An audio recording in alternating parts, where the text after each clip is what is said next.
బోధ్శాల ఒకప్పటి హిందూ కట్టడం ఆలయం.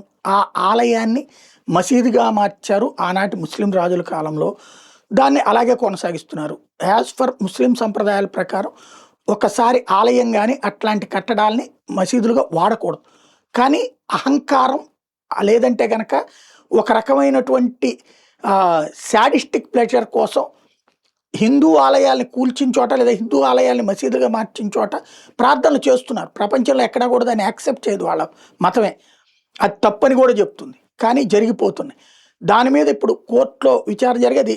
ఏఎస్ఐ ఏదైతే పురావస్తు శాఖ చెప్తే ఆర్కియలాజికల్ సర్వే ఆఫ్ ఇండియా అది బోధ్శాల అనేది హిందూ దేవాలయం అని తేల్చి చెప్పింది.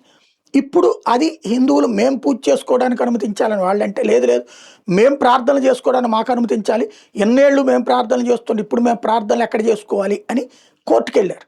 పక్కన ఎన్ని మసీదులు లేవు, కానీ ఇక్కడే చేయాలనేది కావాలని పంతం పట్టడం, హిందువులతో గొడవ పెట్టుకోవాలని కోరుకోవడం. ఇదివరకు తెలియని రోజుల్లో ఓకే, ఇప్పుడు అధికారికంగా ధృవీకరణ అయ్యాక కూడా చేసే ప్రయత్నం చేయడం. ఇప్పుడు తాజాగా సుప్రీంకోర్టు ఏం చెప్పిందంటే బోధ్శాల లోపల కాకుండా, ఎందుకంటే మన హిందువులు అక్కడ బోధ్శాల లోపల పూజ చేసుకుంటా అంటే అనుమతించలేదు. ఇప్పుడు వీళ్ళకి కూడా కాకుండా బయట ఏర్పాట్లు చేయమని, అక్కడే బోధ్శాల సమీపంలో వీళ్ళకి ఎక్కడ నమాజ్ చేసుకోవడానికి ఏర్పాట్లు చేయమని ఆదేశాలు ఇచ్చింది.